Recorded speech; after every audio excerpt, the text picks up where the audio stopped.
Thank you. First, I want to thank the conference committee for inviting me. It's quite an honor to be invited over here, and it was very nice for Glenn and Deborah to pick up my bride Blanche and me at Jacksonville, and it's quite beautiful over here. I came from the West Texas area, which is pretty desolate as compared to over here on the coast. My name is Scotty Alcorn, and I'm an alcoholic. Hi, folks. And by the grace of God, the program of Alcoholics Anonymous and the 710 group of Midland, Texas, I haven't had a drink containing alcohol since June the 9th of 1963, for which I'm extremely grateful. You know, a lot of times they say that some areas, if you give your dry dates, you're kind of bragging. But in our group, we do it so we can stay awake for the new live members and the new coming, and everybody gets up. If an old-timer that's got over 10 years starts talking, everybody gets up and goes and gets coffee. You know, they say, one time they asked an old boy from our area named Jim Sadler, said, how do you get to be an old-timer? And he said, well, that's real easy. You don't drink and you don't die. And that's all there is to it. You know, when I came in here, somebody handed me some announcements. I don't know why. I guess because I got this suit on. They thought I was running this thing. So, let's see. The manager of the Jekyll Island Convention Center said that in case of fire, would all the Al-Anons please remain seated till the alcoholics are clear of the building?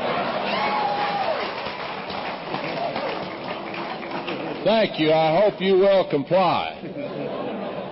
Let's see. Randy Sellers is opening a halfway house for girls that won't go all the way.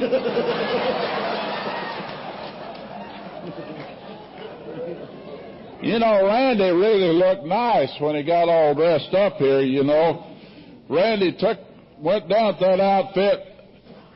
He went down to the clothing store and said, give me something to go with this suit. And they gave him a bottle of cheap wine. So you know how they think of Randy around here. Say, by the way, here's one. Is there a Mr. Moore? Is there a Mr. Moore here? Oh, yeah, okay. There's a lady down at the Holiday Inn in room 638 hollering for more. Would you go take care of that?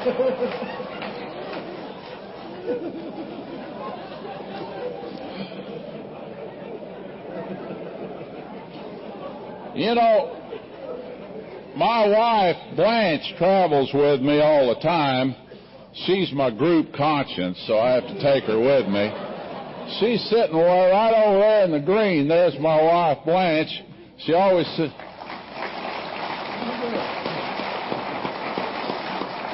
She always sits close to the exit in case I blow this deal. We can be out of here. You know, one time we were traveling and we went out to Las Vegas, and we were in this hotel and casino, and she walked in the other room, and I was standing in the casino playing these slot machines. And this lady of the evening walked up to me, and she tapped me on the shoulder and said, hi, big boy, how would you like to play around a little bit? I said, oh, no, I don't think so. Thank you anyway. She says, oh, come on and be a sport. Now, not that I was interested, but my curiosity got the best of me. And I said, lady, how much does it cost? What do you charge for your services? She said, what do you think I'm worth? And I said, oh, about $10. And boy, she got indignant as hell and just spun around and walked out of there. Well, the next morning, Blanche and I came down from the hotel lobby. We came down the elevator, and just as we got there, there was that same gal standing there. She looked at me. She looked at Blanche. She said, see what you get for $10?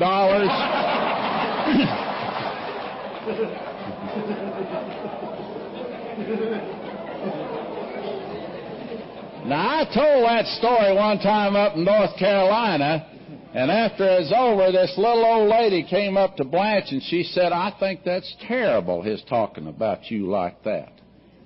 And Blanche said, and I quote, "Oh, don't worry, he was the only one I charged."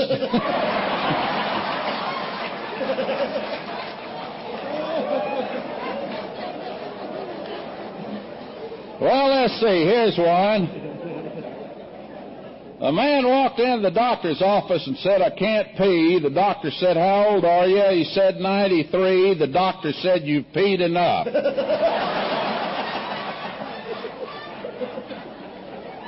You know, one time there were two little boys named Jimmy and Johnny. Boy, they were cute little old kids. And they decided, these little brothers decided they wanted to learn how to cuss like their parents and the big people. They'd heard them all talking and everything. So that night they got up in their bedroom and they decided to think of the worst words they could think of. Jimmy says, you know, the worst word I ever heard was hell. That's awful. Johnny said, oh no, the baddest word there is ass. Said, that's nasty. So they lay in bed and practiced saying those things and everything. The next morning they went down to breakfast. The mother asked Jimmy, said, what do you want for breakfast? And he said, hell, I think I'll have some oatmeal. She picked him up and tanned his hide, threw him back down that seat and looked at Johnny and said, what do you want? And he said, you can bet your ass I don't want any of that oatmeal.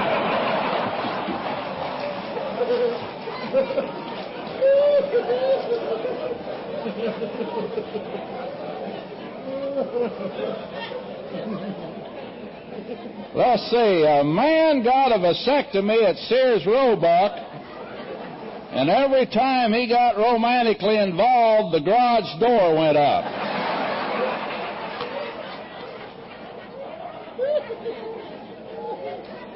Damn, it's hard to stay sober with stuff like this. You know, I did say my name was Scotty and I'm an alcoholic, but my real name, my given name is John Scott. My mother named me John after the toilet and Scott after the tissue. And that's why I'm an alcoholic. Now, a lot of you people have run around and gotten in these one-on-one groups and talk it over trying to figure out how you became an alcoholic. But I already know, so I didn't ever have to worry about that. And it all started up in Oklahoma, where I came from. A little town called Ponca City, Oklahoma. And I grew up there, and I had a couple of sisters older than me, and we're just a kind of a normal family. And when I got to be 5 years old, they sent me off to school because I was the tallest kid in town, and they just assumed I ought to be in school, so I just went on. Things were very uneventful until I got to be 13 years old. And two things that happened in my life more or less influenced the outcome of the direction I was going. One of them was that my father died when I was 13 and left me without any masculine parental care, and I was very susceptible to persuasion of what the big boys did. And the next thing, at 13 years old, I had graduated up and I was sent to high school. And I was the tallest one there, and I was 13, and I was an emotional midget, and I really listened, and I wanted to be like all the big boys and do everything they did. I just wanted to grow up fast. And I started running with these boys that seemed to be knowing how to live a little bit. And so one time we got in this old boy's old Model A Ford, and went down to an old bootlegger and got a gallon jug of Sweet Lucy wine, homemade wine, for $1.75, and went down on the Arkansas River and drank that until we either threw up or passed out. It didn't make any difference which. The next day was Saturday, and boy, I felt bad, but we always went down into the front of the Rexall drugstore and hung around there. And here came these other 4 boys that were with me the night before, and they vowed to never do that again. And I vowed to do it better. You know, I took that one drink and spent the whole time fantasizing about things. It changed my opinion of life. It made me think that I was better looking. It made me think I was smarter. It made me sit around and think what I was going to tell the pretty girls. It made me an all-state athlete in my mind. Everything that booze did for me, that alcohol, was what I wanted. It was a release from all the tensions and fears of a 13-year-old kid thrust out in the world that didn't know what the hell was going on.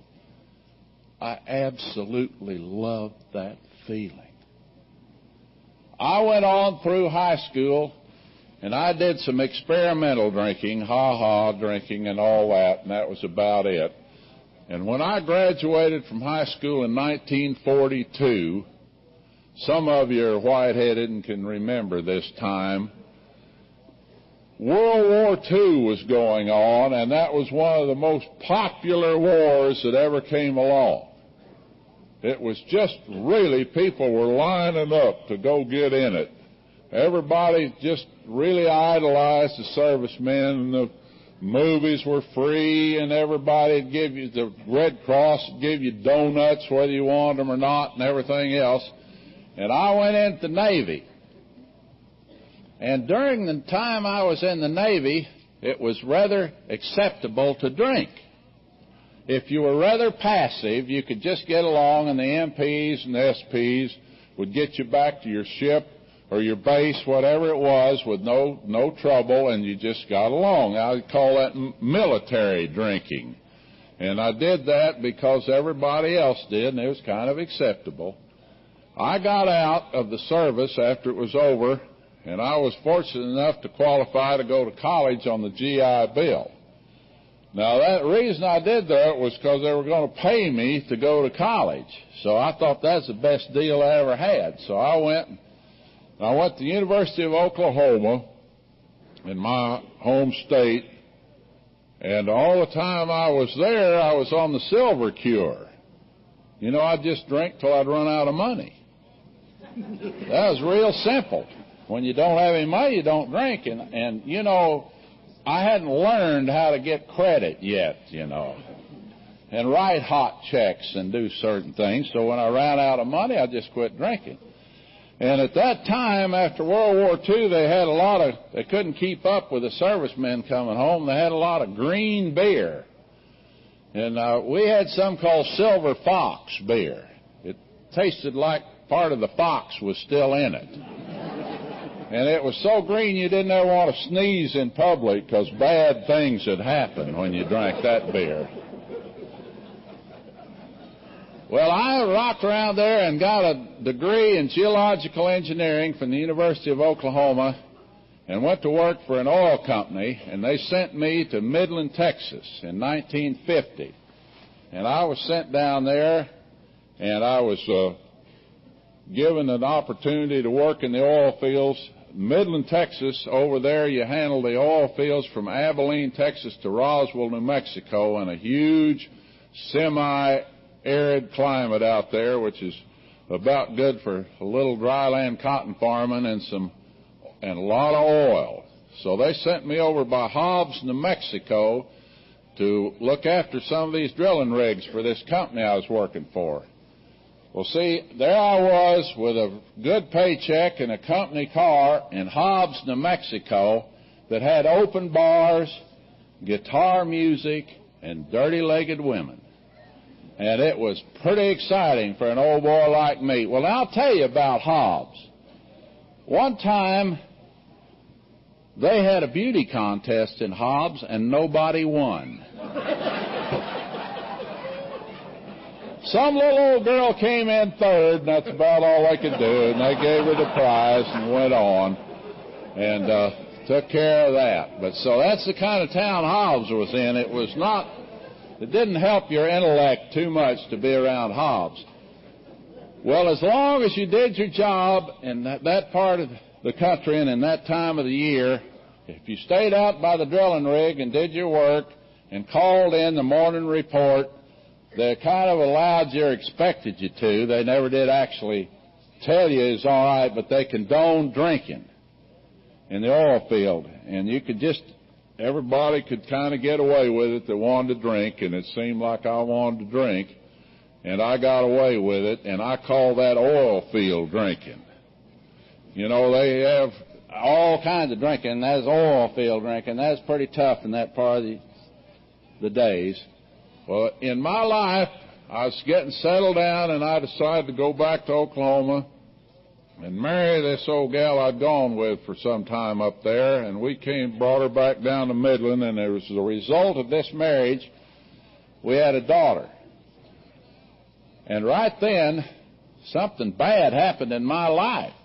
I wasn't ready to settle down with the responsibility, and this changed the whole attitude. After this daughter came, life as I knew it ceased to exist. And, you know, and I wasn't ready for all this responsibility and this fatherhood and husbandhood and do what you should and get home when you could. I just couldn't handle it. And I just made a complete mess of that. And as a result of my attitude about this and failing to accept the responsibility, this marriage was dissolved. Now, I'll accept half the blame for that dissolvement of that marriage, but I didn't put half into the marriage. But as a result, she and that daughter went back up to Oklahoma, and I started living the way I thought I should. I thought the world owed me a living for some reason, and I expected to get after it. Well, an old boy had a little old house, so I moved in. He had an extra bedroom, and I moved in with him, and he was a heavy drinker, and he was the kind of guy I really liked. And, you know, I'll tell you the difference between an alcoholic and a heavy drinker. A heavy drinker is one on Saturday night. He says, I'm going to go buy a jug, and I'm going to go drink the whole damn thing. I'm going to make an ass out of myself. I'm going to be rude, and I'm probably going to make a few people mad at me. And he does it. And then on Sunday he'd say, I think I'll have a couple of beers and get a sandwich and watch a little TV. And he did that. I'd say, I think I'll have a couple of beers with you. I'd be knee-walking drunk by dark. I just couldn't handle it. I didn't realize it was the first drink. I just thought if you quit, you wouldn't get drunk. Well, he and I got to rocking along and having a little trouble with our lives. I did. And his social ladder was going up and mine was going down. And sometimes we'd get invited to, parties that have these finger sandwiches and chips and dips and everything. And I'd go get dressed up to go over there. And I always took a few drinks because I never wanted to go to a party sober. That was kind of unfair. It's kind of dull. So I'd always get belted down. And one time I walked in this place about 6 o'clock in the evening and shook hands with the host, tripped over his feet, spun around, and sat down backwards in a whole bowl of guacamole dip. Now, that was all right, except the next day I took those pants to the cleaning shop, and that lady held them up and didn't know from which direction that dip had come. And she just walked off with them like that. Things like that just always seem to follow me around. One time, when it kept getting a little worse, this old boy I was living with, we decided to repay a few people that had entertained us. So we got a case of beer, a bottle of old blended whiskey, I think it's Imperial or Seagram's or, that kind. And we got some hot dogs and hamburgers, and we were going to repay a few debts. Well, he came out in the kitchen, and I was standing over in the corner with that bottle going, He said, what the hell are you doing? I said, I was having a little drinky poo. He said, well, why don't you come out in the living room where all the guests are and have a drink with them? And I said, well, I thought maybe I might be getting a little behind, and I thought everybody's laughing at me and I was going to catch up. He said, I can't understand this. This is your house. This is your party. This is your whiskey. And you're standing out here in the kitchen stealing drinks from yourself. He said, what the hell are you doing that for? And I said, I don't know. It just seemed like the thing to do. Did it ever just seem like the thing to do?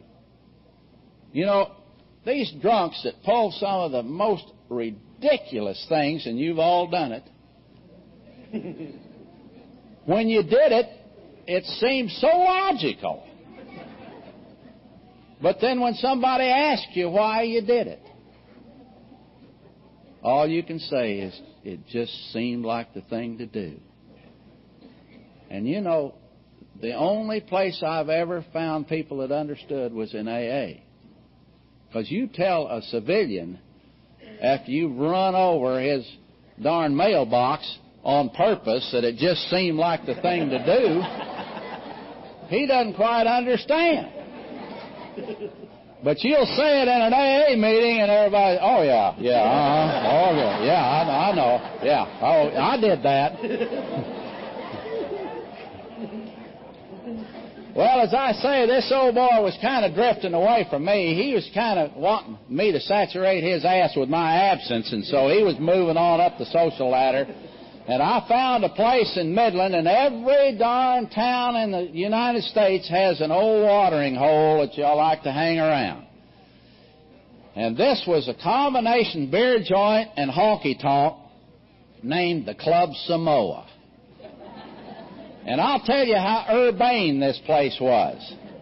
It had a 50-cent cover charge to keep out the riffraff. And the restrooms were always out of order after 9 o'clock at night. I don't know why. But I'd sit out there, and I felt comfortable with all my beer-drinking buddies out there and sitting at the bar, and they had this bartender named Skeets. And, you know, I'd get to drinking, and I'd run out of money, and I'd just lay a little paper on him, and I'd write him a check. And he knew that it wasn't any good, and I knew that he knew it. But also, I knew that that was the only place in town that I could hang paper on anybody when I was broke, so I'd have to come back on payday and pick these things up. And sometimes I'd get out there and we'd look, and I couldn't quite make out the signature. And we'd argue on whether I wrote that check or not. So finally it got so bad that I'd write one and he'd just sign it. So we'd know where it was. And you know, it's pretty hard to drink the way I thought I should and make a living too. You know, alcoholics have to be brilliant to do that. You know, it doesn't make any difference whether you're a janitor or an executive and you're a darned alcoholic. It's hard work to do all that. Well, I'd sit out there and I'd be kind of lonesome and thinking about life and wishing that if things weren't so bad, maybe I wouldn't have to drink so much.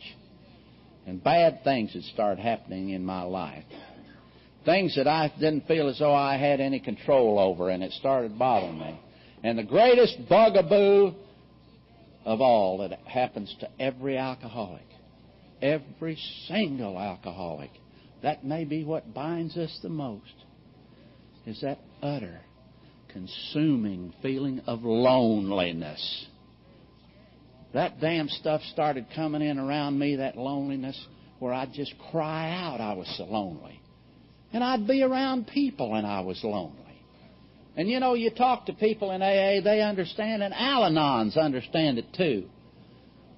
Because they are, maybe they're so lonely, they're so frustrated, caught in a web of an old drunk drinking, and the Al-Anons are lying to their kids, they're lying to the neighbor, they're lying to their spouse's boss, and they can't talk to anybody. They don't know what to do. And sure as hell they can't talk to the drunk. They haven't talked to each other for 10 years, you know. So this is a family feeling. This binds us, this feeling of loneliness. Well, I'd be sitting there at this old bar drinking that long neck pearl beer. And I'd take one down, and all of a sudden, and the froth would come up in my mouth. And I'd think, uh-oh, I better eat a little something. So I'd reach down there at the end of the bar, and they always had this big old jar of pickle weenies with a purple hard-boiled egg floating in there and a couple of Miller moths. And I'd swash around in there and get me a good old, in that formaldehyde, and grab me one of those old pickle weenies, and I'd shake it like a thermometer till it quit quivering. And I'd pop that sucker down in my mouth and chase it with pearl beer, and man, that was living. That's what life was all about. And I'd go up to ask some old gal to dance. I'd say, honey, how about it? My breath would peel paint 5 feet away. She'd get the hell out of here. And this was all I knew about life. I could hardly wait to get out there and do it again the next night. Because I figured, you know, in AA, they always say you better go to a meeting because somebody there might need you. Well, I went to the Club Samoa because I might need somebody there. I just wanted to be around people. I wasn't a closet drinker. And the more I drank, the lonelier I got, and I wanted to be around people. And this was a darn feeling that just wouldn't go away. You know, every once in a while I'd go back up to Oklahoma to visit my mother, poor old widow woman, and she had arranged to have my daughter over there. And I'd go in there in town and try to stay on the wagon to be the boy that she wanted me to be. And every once in a while I'd sneak off, some old high school buddies, and I'd come in snockered. And the next day she'd say, oh, that's all right. He's just an energetic lad letting off a little steam. And, you know, she was protecting me. And I was the apple of her eye. I was the one that had gone to college. I was a successful professional man. And she had built me up so much to her friends that she refused to believe that this thing was happening to me. She would not allow this to happen to me in her mind. You know, when she died, I'd been sober 9 years, and to that time she had never acknowledged that I was in AA. She just knew I was getting better, and I was acting better, and she thought it was because I was becoming mature. You know, if I'd have gone home at that time and stayed with her, she would have killed me. She would have protected me so much. You know, when I was growing up, we had an old aunt named Aunt Grace. And had a big old house, and they had a 3-story house, and up in the belfry, way up there in the attic, you'd see old Aunt Grace up there wandering around and singing out the window and everything. And that's, back in those days, that's all they knew what to do with a drunk in the family. They'd just protect them and lock them up in the back room. And I'll tell you, you know how, well, there's a Catholic prayer that says, Hail Mary, full of grace. Well, people would go by and they'd see Grace up there and they'd say, Hail Mary, grace is full. And she'd be up there yodeling and singing and carrying on. And that's the way families took care of drunks back in those days. Well, I was still rocking along and things were falling in on me fast in Midland, Texas. And one time on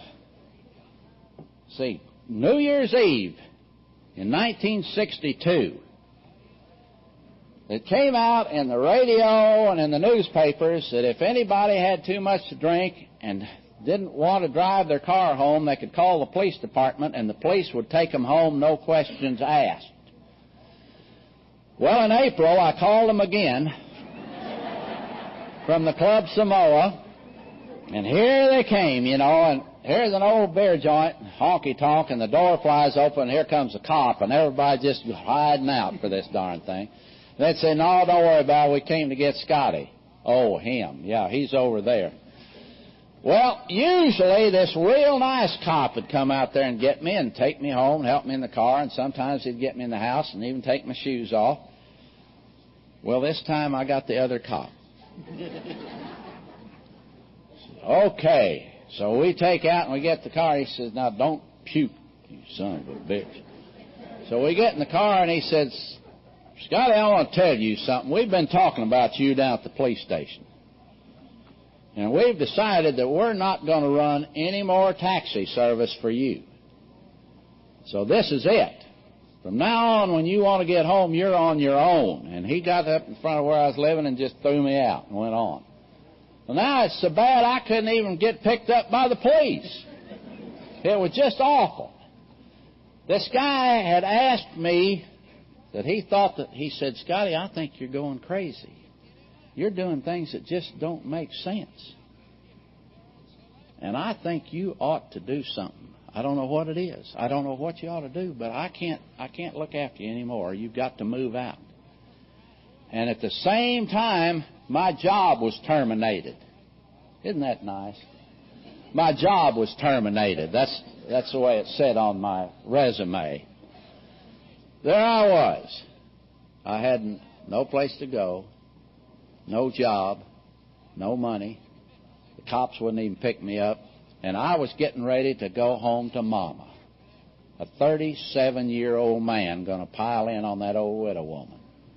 Every time I think of it, it really scares me. Well, I was trying to figure out the dilemma. This guy had given me a week to get my things together and get out of where we were living. Well, I went down the next morning to the pool hall to have breakfast. I had a nice chili dog and a pearl beer for breakfast. And I was talking to the bartender, and he said, Scotty, did you hear about Jim P.? He done joined A&A. And he's been sober for about 4 months, he said. Hell, I hadn't even missed him. I want to tell you about Jim P. Well, his name's Jim Puckett. He knows his name. Why shouldn't we? Well, old Jim Puckett was he was the worst drunk in town. Just terrible. When he went somewhere, bad things always happened. I mean, he was just a cloud over everything. And I loved to go where Jim was, because I could hide my drunkenness under the umbrella of his obnoxiousness. And if we wound up in somebody's old house, there's old Jim making a shambles of everything, and I go out in the kitchen, what the hell are we going to do about Jim? And I loved Jim because he was so bad when he drank. And Jim had 4 months sobriety. And I don't know why, but I decided, well, I better call Jim. I didn't even like him. And I thought, well, I'm going to call Jim and see what's going on. I had no earthly idea that I could quit drinking. You see, I thought that alcohol was the solution. I had no idea that it was the problem. When I got up in the morning, I didn't go intend to make an ass out of myself. I didn't intend to do the things I did and fall down drunk and act terrible. I always thought, today I'm going to do it just right. And I'm going to drink like I used to and capture something in the past, that enjoyment of drinking, and have it where you get that nice, beautiful glow and everything is so happy. It kind of reminds me of when you're out, when you were a kid and you used to toast marshmallows over a fire, and you'd get an old coat hanger and you'd straighten it out and you'd put a marshmallow on it, and you'd put it over the fire, and you'd get it just right, and the glow of that and the anticipation of that marshmallow. It looked just beautiful. And before you could get it out of the fire, the son of a bitch had burned. That's the way my drinking was. I'd try to get up to that beautiful plateau, and then I'd have one more drink. And then I'd go, what did he say? And I could understand people, but nobody could understand me. And nothing worse than being drunk and sitting there listening to people talk about you. like you just, well, you might as well not exist, because hell, you can't answer. So I was going to go over to Jim and tell him about my problems. He had 4 months sobriety, so I walked over there, and I said, Jim, I've got a problem. And he says, oh, yeah.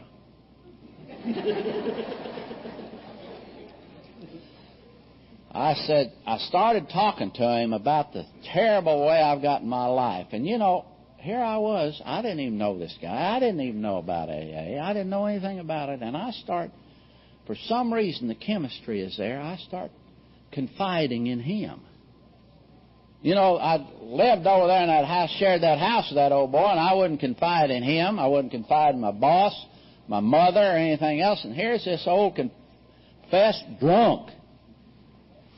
And I'm going to confide in him. I don't know why. I started talking, and before I could even get about 3 sentences, Jim started telling me about it. Do you know that anybody with 4 months sobriety knows everything there is to know about AA? And he was going to tell me. He started talking about the 12 steps, the 12 traditions, the Serenity Prayer, Dr. Bob, Uncle Bill, the Little Red Wagon. I didn't know what the hell he was talking about. The only thing I knew is that he cared. And he gave a damn. And he was talking to me and saying, you're going to be all right. You know, they say, I didn't know what he meant. They say that animals, alcoholics, and children under 2 don't know what you say, but they know how you feel. And I knew how Jim felt. He started this feeling and was telling me all about it, and that this would be all right, and life was going to be all right. And the anticipation, and you don't worry, we can handle this, you can do this. And the tears started running down my cheeks that finally somebody gave a damn about me. Somebody could talk about my problem to me. Somebody cared. I was selfish enough that I wanted to share this problem. And he was accepting it well. And I felt that warm feeling. I didn't know what was happening. He said, Scotty, you don't look very good. He said, maybe I ought to fix you a little orange juice and honey. And I thought, oh, hell, damn, that sounds bad right now. You see, I didn't want to, I threw up a lot when I was drinking. And I'm proud of, I was good at throwing up. You know, one time in the Navy, I was up there in Norfolk, Virginia, walking down the street in my Navy whites. And the city police in Norfolk didn't take highly to the sailors up there messing up their town. And they had a sign up there in the courthouse lawn that said, sailors and dogs keep off the grass. Well, I'd be walking along and I'd get the urge to throw up. And I'd just turn my head and I wouldn't even bend over. I never got any on my whites. I just... Somebody driving along in a car would say, what the hell was that? They had it in downtown Norfolk. They had a beer joint that all the sailors hung out in. And it was so crowded in there in the restroom, they had taken the window panes out, and they had this casement window, and they just put bars and a hog wire screen in there. And I'd go in there, and it'd be real crowded, about 3 deep, around doing what you were doing in there. And I'd just walk up to that hog wire screen, and I'd just...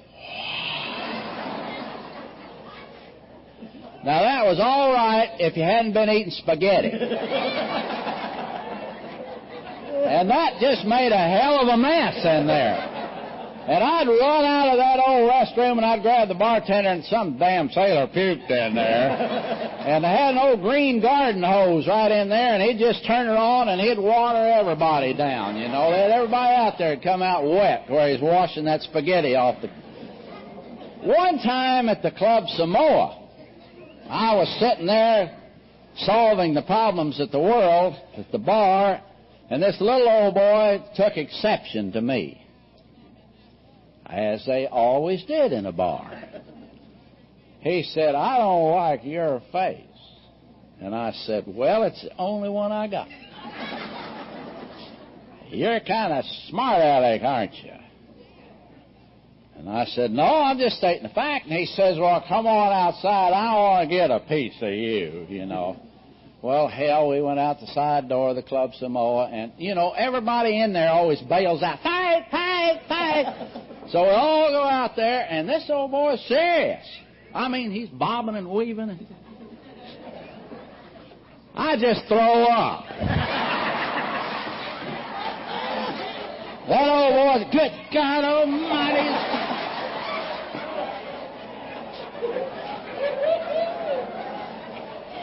Now, I want to tell you, in a fight, an old beer joint fight, you never see a guy getting hit while he's throwing up.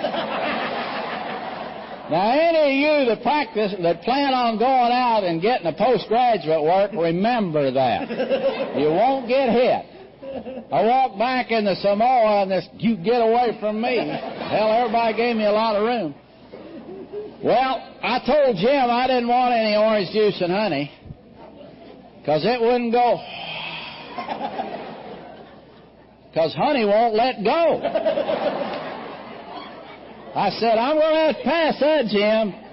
And he says, "Well, you look like you're about to go into DT's." He said, "I got to get you something to eat." So we did go down. We got some scrambled eggs, hard scrambled where I didn't have to chase it. That guy's going out and throw up right now.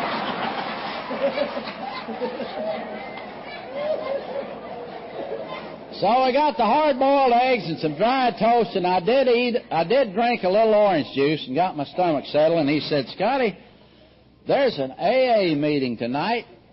Why don't we go down there?" And I got to thinking, I didn't know anything about AA. And I said, "Jim, I want to tell you something. I'm in pretty bad shape, and I don't think I can afford to join anything right now." He said, "Scotty, I want to tell you something." He said, "We've got a nice little place down there where we meet, and there are 3 doors in that building. We'll go in there, and you can sit by any door you want to, and if you hear something that you don't agree with or don't like, just get up and leave, and I'll give you the keys to the car." He said, "When we go down there, I'll guarantee you don't have to sign anything, you don't have to say anything, and you don't have to pay anything." I said, "I believe I'll go with you. That's better than the Club Samoa." So we went down there to this club, and we walked in the side door, and this guy, the late Ed Alstron, walked by, and he just looked at me, and he said, "Don't worry about it, Scotty, we understand," and just laughed like hell and just walked on. I thought, what have I gotten into? And we went out into this kitchen area where the coffee pot was, and this guy named Joe Clary. Now, he's gotten a little older, but at that time, he was a self-appointed sergeant at arms of our group. He's the one that got there and turned the lights on, saw that the air conditioning was on, that the heater was on. He sold the grapevines, and he met every new member at the door. Every group needs a Joe Clary. Joe gave me a scalding cup of coffee filled to the brim, and I had the shakes, you know. And he introduced me to 30 people faster than I've ever been introduced in my life. And I want to tell you how I was dressed. I had long hair, and short hair was in. I had put on my cleanest white shirt with chili on the front, and I had these pants that were pleated, Well, I weigh about 220 now. Well, when I came into AA, I weighed 144 pounds. Alcohol did not bloat me. And because of this, these pleated pants, I just pull them back a little farther and like this, where they look pretty good in the front. But in the back, it looked like I had one pocket. And I had taken an ice pick to that belt, pushed a few more holes in there, and had this, and you'd walk down the street, and the old belt would flop, flop, flop, flop. You can see a good old drunk walking down the street and check his belt. Flop, flop, flop. They're not going to waste it when they got leather under their arm. And my shoes, the leather on the toes of my shoes were completely scuffed off from being drug around the Club Samoa parking lot. And my glasses were askew from sleeping in them and on them. And I had a paper clip right through there, you know, to hold them together, and it looked like a fly out there all the time. And Joe Clary said, "You're looking good." We walked in that meeting, and they put me right up front between Jim and Joe. So this guy gets up there, and he starts this meeting, and he started reading this stuff, and I didn't know what he's talking about. He's just reading on and on and on, everybody cleaning their fingernails and looking around. And pretty soon he says, "We will now have a moment of silent meditation." And everybody bent over, and it got real quiet, and my stomach went, one of those pickle-weenies had just done a backflip. And I looked around, and the people in there were taking turns pointing and waving at me. "Ha, ha, yeah, nice to see you. Keep coming back. It works now. We love you," you know, and all that. And I'm sitting there, and pretty soon the chairman calls on this big old rotund-looking guy named Neil, bald-headed, 12 years sobriety. And he gets up and he says, "Well, all I know about this program is if you don't take a drink, you can't get drunk." I said, "Hell, I know that." That was one of the most stupid things I'd ever heard in my life. And you know, that guy went back and he damn near got a standing ovation for that. They're all patting him on the back and congratulating him. He's just walking along like that. The next guy they called was a fellow named Monty that had 18 months sobriety. Well, he had 19 months sobriety. 18 of it was spent in the Texas State Penitentiary. And I thought, well, this ought to be novel. We'll talk about, you know, how you get picked up and what the police say and the parole board and all that and about jail. And, you know, Monty got to talking. And he never talked about that. He never talked about the pen and the parole. He started talking about honesty and love and acceptance and sharing and caring and gratitude. And all these things that just made life sound so beautiful. And I looked at Monty. Here's a guy with not one damn thing going for him.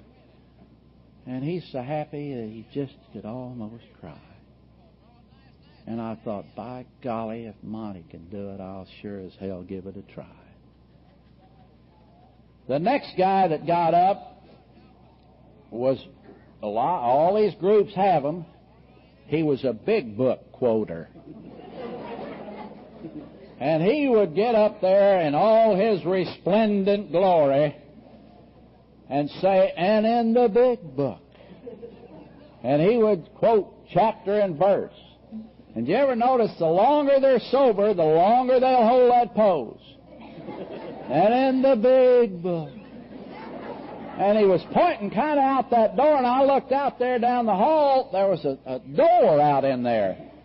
And I thought, well, that's where they've got this, and I bet you they've got in there a kneeling bench and a prayer bench and a candelabra and a nice music, and probably laid out on a pedestal is the big book.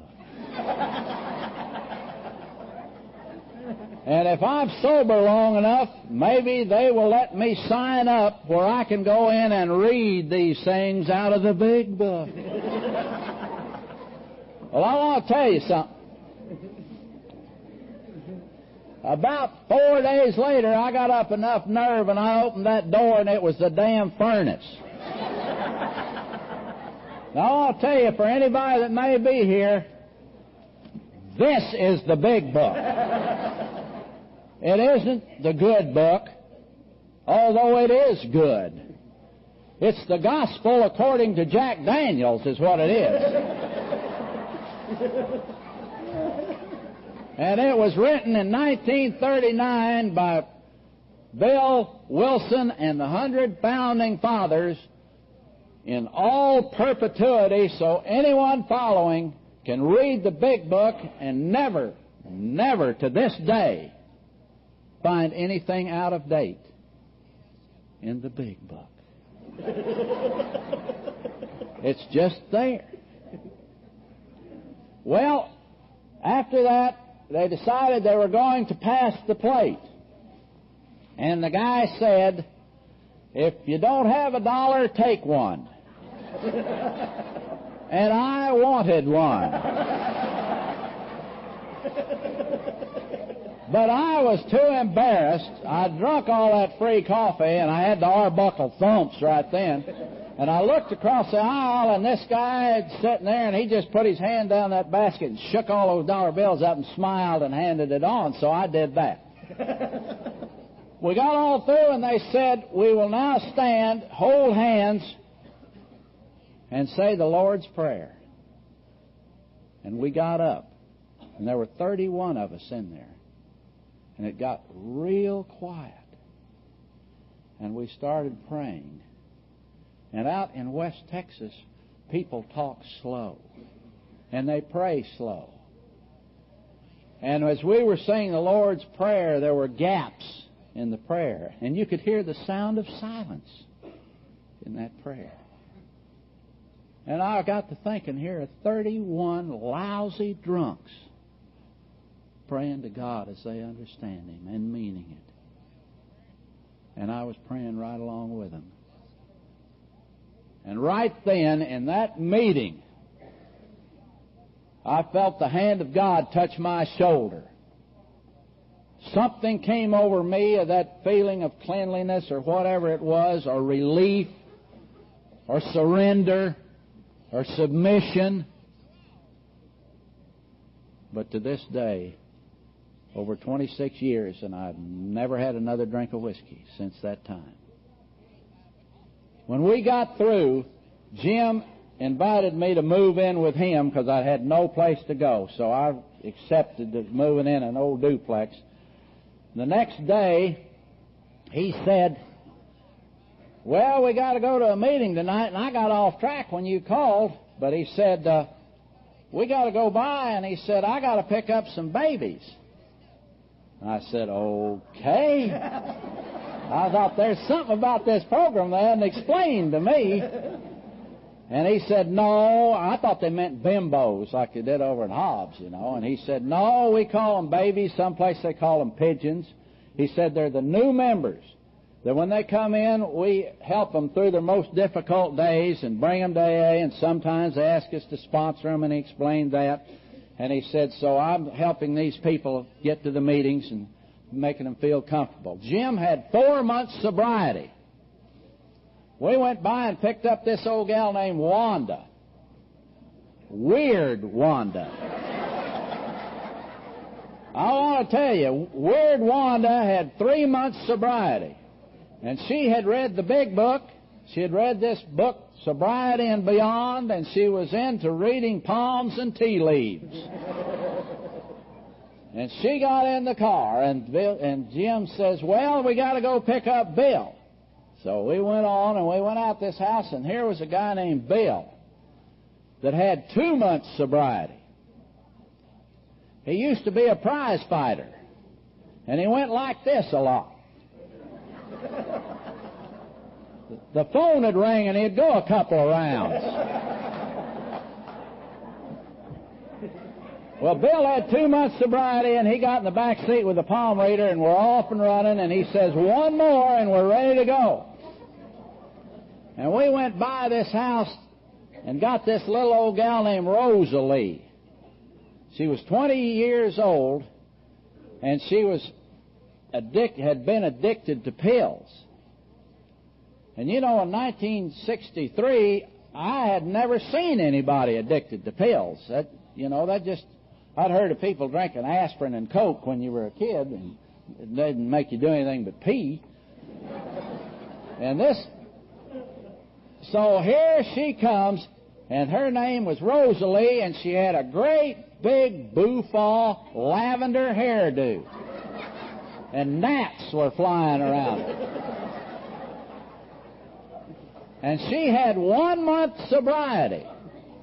And she floated, being still on the pills, the result of them. She hadn't had any in a month. And everything you said to Rosalie, she said, all right. You'd say, how are you, Rosalie? All right. Get in the car, Rosalie. All right. So Rosalie got in the back seat with Bill and the palm reader, and we're off and running. There are 5 of us in that car, and we had 10 months and 1 day sobriety.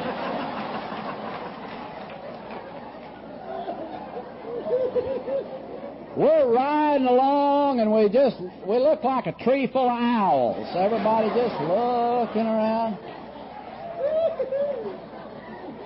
And old Jim had a great big Lincoln with a dent in the door and the hubcap missing. Just a typical AA car. We get down to the club, and Jim walks out and goes strutting in like the Pied Piper, and all 4 of us are right behind him. And boy, he's proud of himself. He's got 4 babies. We walked through, and the darn old-timers looked up from the gin rummy table and said, I bet not a damn one of them make it.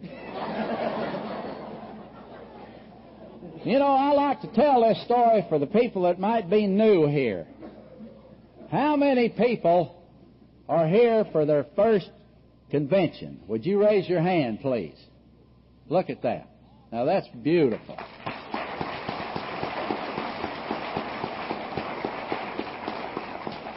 Now, I'm talking to you people. I'm telling this about Jim and his 4 months sobriety with 4 babies. Because you may be called on to make a 12-step call. And you won't have time to go by the club and pick up other people. You won't have time to pass this off to somebody else. It may be you that represents AA. The reason is there's something in the way you're carrying your sobriety, whether it's 1 month or 4 months or 1 year, that somebody liked. Or somebody liked enough to refer them to you. And like it or not, if you're sober in AA, you represent the program of Alcoholics Anonymous. So wear it with a badge of honor. If you make a 12-step call, tell them why you're still in AA. That's all you have to do. And tell them how good you feel. Well, I started going with Jim to meetings, and within that 1 week, you talk about fate. This old boy that wasn't even in AA called me up, got a hold of me, and said, Scotty, I hear that you're having a little trouble and you need a job, and I've got a job for a geological engineer. Now, those are not easy to find. He said, and why don't you come up here and we'll see if we can work something out. This is just fate, the hand of God. Fate is the hand of God when He chooses to remain anonymous. That's all it is.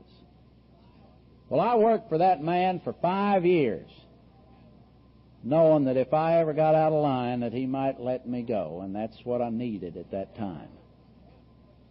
Well, while I was working for him and going to AA, and finally going home, going to bed, I figured something was missing in my life. The romantic aspect. And I had a couple of bucks in my pocket then, and I felt a little more comfortable. And you know, I decided on Thursday night we had the AA meeting on one side and the Al-Anon meeting on the other, and they celebrated birthdays and had cake and ice cream, and it was rather festive.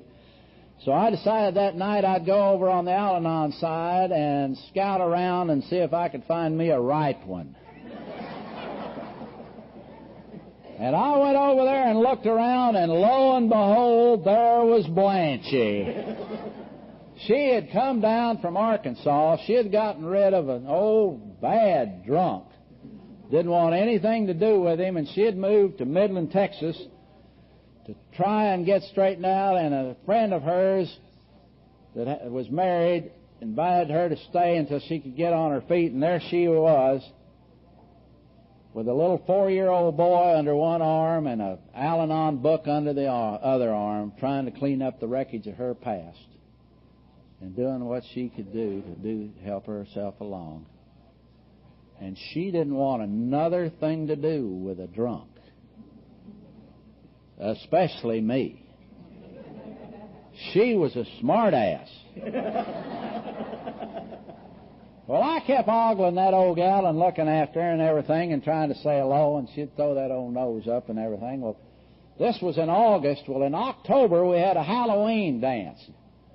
You know, Glenn, you and I were talking about how fun it is to go to a dance sober. This one old boy said the greatest thing about going to a dance sober is you can stay for the fanny patting but leave before the fight starts. So we went to this was an AA Halloween costume party, and I asked Blanchie if she'd like to go, and she said, fine, I'll take my own car and meet you there. You know, I'm 40 years old, and my date's in another car. Well, we had a real good time and enjoyed it, and when we got through, I took her, walked her out to her car, and she shook hands with me and got in and left, and I thought, this ain't the way it used to work. Something's the matter here, you know. But anyway, about 6 weeks later, they had what we call out there in West Texas an eating meeting up in the town about 60 miles north of Midland. I don't know if anybody cares, but it's La Mesa, Texas. And we were invited to take a program up there, so I invited Blanche, and she said, fine, how many are going in the car? And I said, 6. She said, with you, and she said, I'll go. So we went up there, and I shared a little bit, you know. We took the program. We all talked about 10, 15 minutes, and when we got through, we're driving back, and Blanche let me hold her hand. Isn't this tender? Damn, this is something. You know, she had heard about my honesty and about my trying to clean up the wreckage of my past, and she decided that I didn't act like alcoholics that she knew. And she decided that it was all right if I started dating her. So we started dating on a regular basis, and it came around, this was in October, and we went all the way around, and we got down to in September, out there in Brownwood, Texas, there's a lake called Lake Brownwood, and the AAs have a big church. They rent this church camp and have a retreat or AA conference there by the lake. And it's very spiritual setting and everything else. And so on the Saturday night, they had one of these spiritual talks. And they're in one of these water walking jobs. And we come out of there, and you know, we come out of there just floating around and blessing each other and running into tree trunks. And Blanche and I walk down by the lake, and here are these rock ledges, and we sit down, and this church cross is up in the background, and the moon's just right, and we're sitting there, and I asked her to marry me, and she said yes, and my stomach went. I thought, what the hell have I gotten myself into? You know, accepting the responsibility of her and the little 4-year-old boy, and we went on and got married, had a very nice wedding, had the reception at the 710 Club, And right in the middle of it, we're all eating cake and ice cream and having a good time. Some old wino walks in with tennis shoes, and they didn't give him orange juice and honey. They just gave him a piece of wedding cake. Hell, I guess he thought they did that every night. He just had a heck of a time, you know. Well, we went on, and we started rocking along, and I was working, and we were married, and a little boy, and this fate that steps in again. This woman, widow woman in Midland, called Blanche and said, I hear you're getting married, and I've got a house that I want to get rid of, and I can't seem to sell it to anybody, and I want to move in with my mother in an apartment and take care of her, and I'll just give it to you if you'll take up the payments. $104 a month, and we got this house. And all of a sudden, from our AA friends, we start getting divans and chairs, coffee tables. We got an old refrigerator, a washing machine, beds. We even got a damn dog. Hell, the dog was goofier than the lady that brought it. That is a neurotic dog if I ever saw one.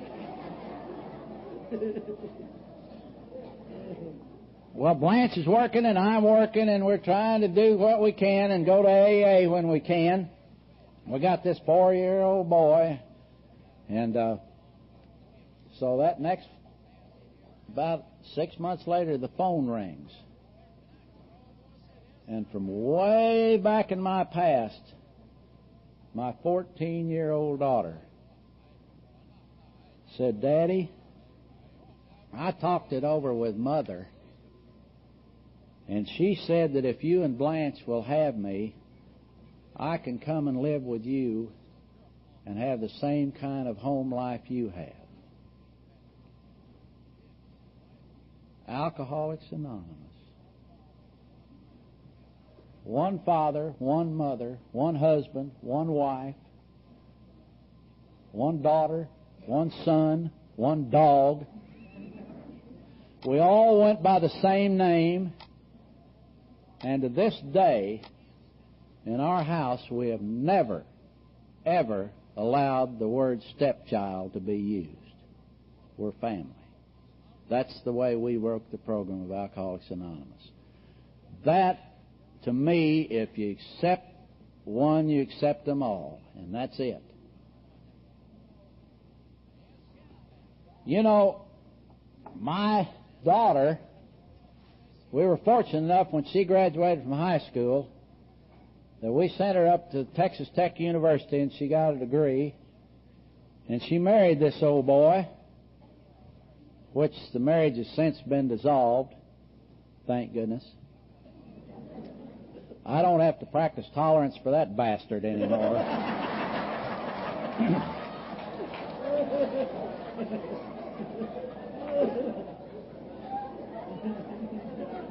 And our boy came along, and Glenn and I were talking, and he was very athletic, and I got so wrapped up in that boy and my daughter and athletics that it was a true joy to accept the opportunities and to think if I'd been drinking, these things would have passed me by. Well, when he graduated from high school, he went to Texas Tech because his sister lived up there in Lubbock, and he wanted to be near family.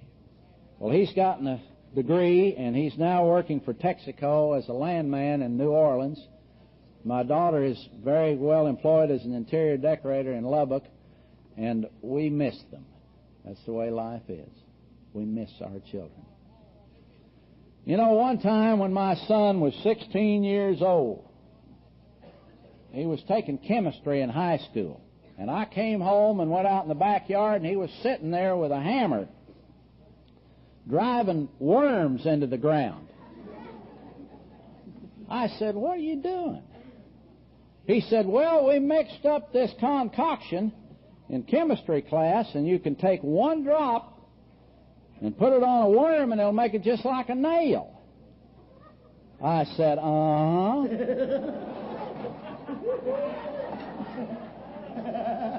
I said, "Son, you give me that potion, and I'll buy you a new Thunderbird."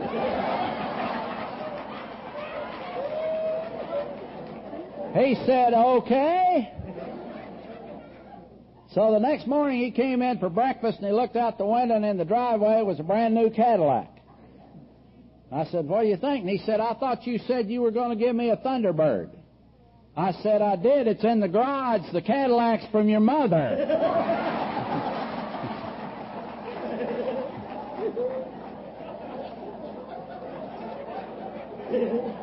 Well, let's see. Here's one.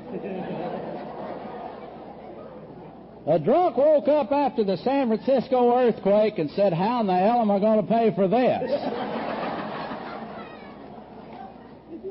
You know, in August, I became 65 years old, and I'm still gainfully employed. The company said I didn't have to retire, and they liked me being around, and I enjoy it because I'm in a supervisory capacity, and I have a nice staff working under me. And so I was told that I should go down to the Social Security office to become eligible for this Medicare and everything else and to sign up when you're 65. So I went down there. Blanche had the car and there wasn't a place to park, so she let me out and I went in. And so I filled out all the form, and the lady says, you have your birth certificate with you? I said, "Oh, darn, I forgot that. I don't know.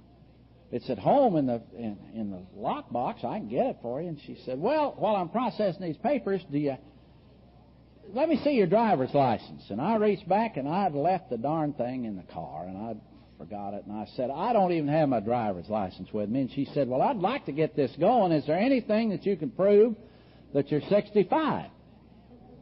And I said, "Well, yeah." And so I unbuttoned my shirt, took my shirt off, and showed her all the white hairs on my chest. She said, "Well, yeah, anybody's 65. White hairs like that's got to be 65. Well, I'll start processing your papers, and we'll take care of it later." So I went home, and Blanche says, "Well, how'd you do?" And I explained it to her, and I said, "I got down there, and I forgot my darned old birth certificate and my driver's license. I didn't have any way of showing I was 65, so I just took the shirt off and showed her the white hairs on my chest so I could qualify for the benefits." She said, "Why didn't you drop your pants and go for full disability?"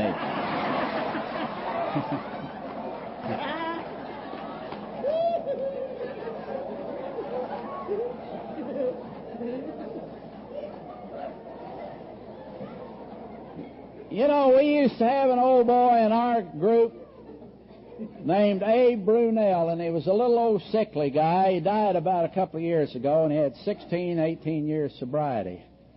And he'd had heart trouble and all this, and everything was wrong with him, and he kept coming to meetings and always had a good word to say about everybody. And one day I was walked in there, and he handed me a plaque which I put on the wall right beside my bed so I can see it every morning when I wake up. And it says, "Please, Lord, teach us to laugh again, but don't ever let us forget that we cried." And I think that's what I did with you tonight, as I told you the worst things that happened in my life, the worst parts of my life, and degrading, loss of self-respect, loss of the opportunities, and loss of the future. And I shared it with you, and we had some laughs over it. You know, it's a funny thing. I think it was Mark Twain that said, "Humor is tragedy plus time." I told you the worst things that happened in my life, and we laughed. Isn't that paradoxical? You know, somebody will come into AA, and he gets up and he says, "I lost my job, and my wife left me, and somebody cut my tires," and everybody laughs like hell. About 3 months later, he says, "I got a job, my wife came back, and my kids sat on my lap," and everybody starts crying. This is the damnedest thing I ever saw in my life. Can you imagine some outsider listening to all this crap? You know, one time when I was going to talk in Hobbs, New Mexico, and Blanche gave me a little plaque that I have on the wall that says, "Life is too important to be taken seriously." And think about that. Think about the next time you've got problems. You know, I was talking to somebody, and I was pretty bad sick in August. I had a real problem, and they had me in the hospital for about 9 days, and I was being given IVs, and I had a bad infection in my foot, and it was dangerous, but I'm getting over it. But I was lying in the hospital one night.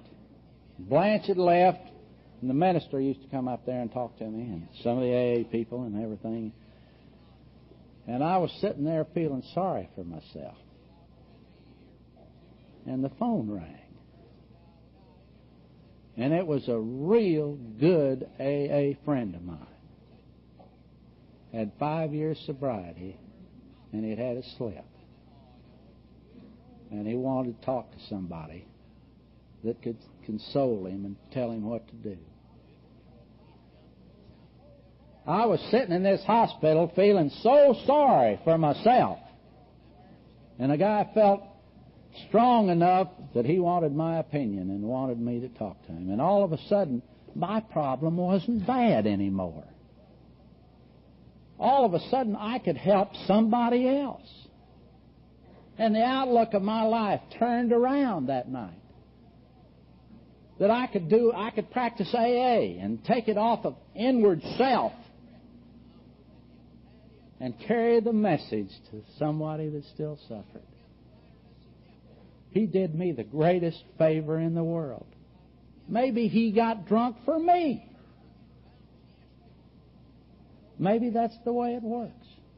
He's sober right now, and I'm well right now, and we both feel good about it.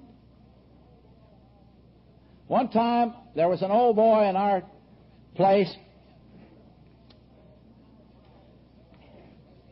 called Val Collier, and he died, and he had about 16 years sobriety, and he had about an 8th grade education. And we were going to take him out and bury him. We had a real nice funeral, and all the pallbearers were in AA. So we go out there to the cemetery, and they back the hearse up, and we're getting Val out to take him over to the place where they're going to have the ceremony out there.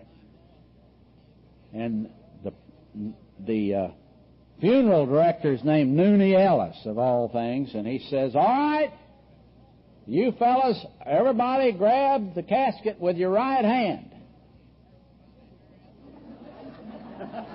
And you can see what's happening, can't you?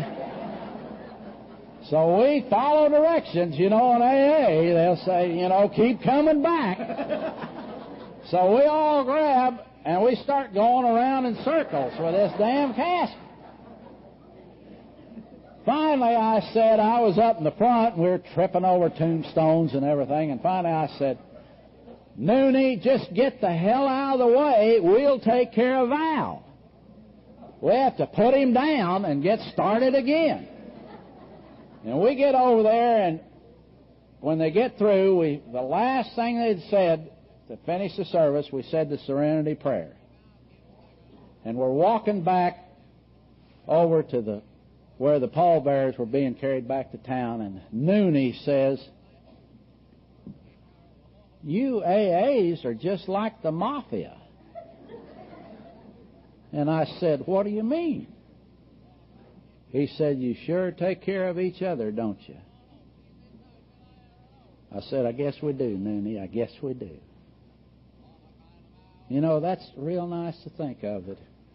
Whenever you get ready to go, when everything's good or when everything's bad, you can share your experience, strength, and hope with each other and solve your common problems.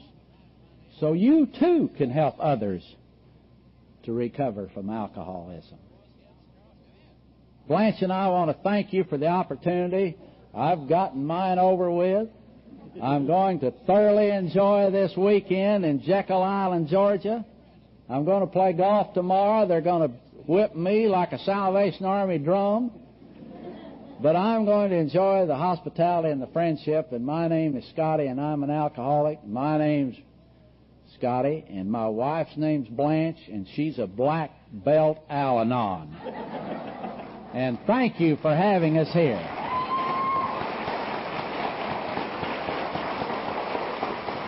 Great job. Fantastic.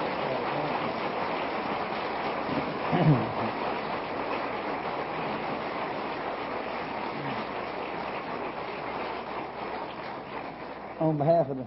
Oh, really? There's your gift there, bud. Well, thank you. Blanche, I might rip the paper. Is that all right? I'll save the bow. Christmas is coming on. I told you, folks, he's a hell of a guy, I'll tell you. It has been really, really a pleasure. Open this now? Yeah, go ahead. Go ahead. Let's go for it. I don't see it. Oh, boy, look at that. It is a mounted clock. Looks like a Jekyll Island, Georgia. Isn't that pretty? Sand dollar bit. Yeah. A what? A Sand dollar. Yeah. A sand dollar. Sand dollar. Sand dollar. Yeah, y'all ain't got them in Texas, have you? Oh, we got what you call road apples.